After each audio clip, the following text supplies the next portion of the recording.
साथियों, पहले मैं आप तमाम लोगों को अभिवादन पेश करता हूं।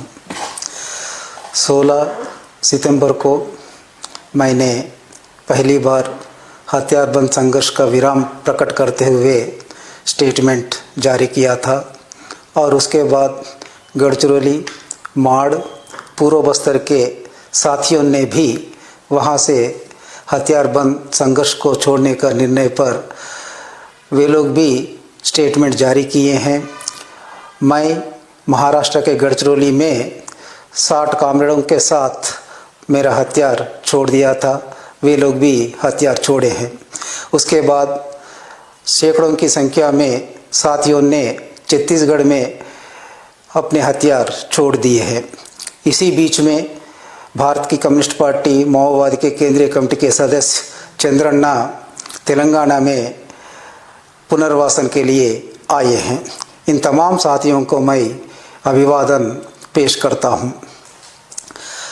हम इस देश में लंबे समय से, कई वर्षों से काम करते आ रहे हैं। इसमें कई साथियों को हम खो गए हैं। आज हम बाहर आने का मतलब ये है कि बदल रहे परिस्थितियों का ये एक संकेत होता है।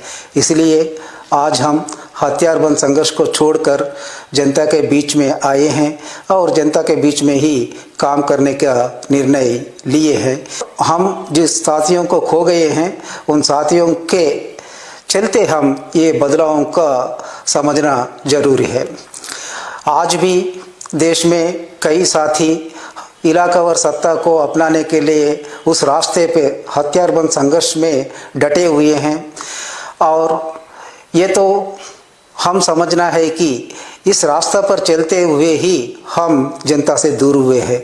ये उस रास्ता की विफलता को दर्शाता है। लेकिन हमारा सीसी तमाम बदलावों को पहचान रही है, लेकिन हमारे संघर्ष पर बदलाव लाने के लिए तैयार नहीं है। ये उसकी कटमुल्लावाद तरीका को दर्शाता है। इसलिए देश के कोने कोने में काम कर रहे हमारे साथियों से मेरी अनुरोध यह है कि आप तमाम लोग हथियारबंद संघर्ष पर हम आगे नहीं बढ़ेंगे करके हम जो समझे हैं आपके सामने रख रहे हैं। इस पर आप लोग भी निर्णय लेकर हथियार छोड़कर जनता के बीच में आकर काम करने के लिए मैं विनती कर रहा हूं। हम हथियार छोड़ने पर कुछ लोगों ने हमें निंदा करते हुए अलग अलग प्रकार का दुष्प्रचार कर रहा है। गद्दार, नहीं तो कोवर्ट, ऐसा शब्दों का प्रयोग करते हुए निंदा कर रहा है। इसका मैं सरासर खंडन करता हूं। मेरे से पहले कमरेड रूपेश ने भी बहुत विस्तार से इस पर बात किए हैं, इसलिए मैं दोबारा उसमें जाना नहीं चाहता हूं। आज परिस्थितियां बदल गया है, इसलिए मैं आप तमाम साथियों से अनुरोध कर रहा हूं कि आप हथियार छोड़कर जनता के बीच में आइए।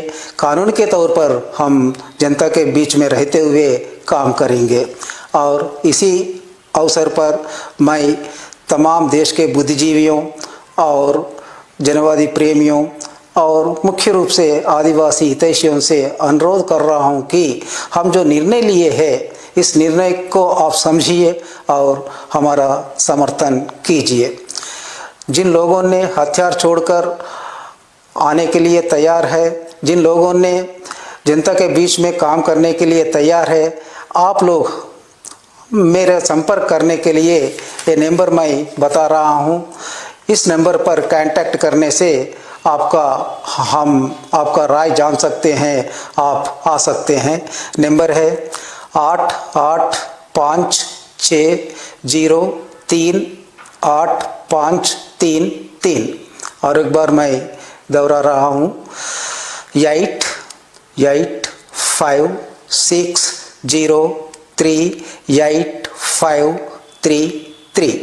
और इसके साथों साथ आप रूपेश का नंबर पर भी आपका राय बता सकते हैं और आ सकते हैं। आने के लिए ही मैं अनुरोध कर रहा हूं, इसलिए रूपेश का भी नंबर मैं दे रहा हूं।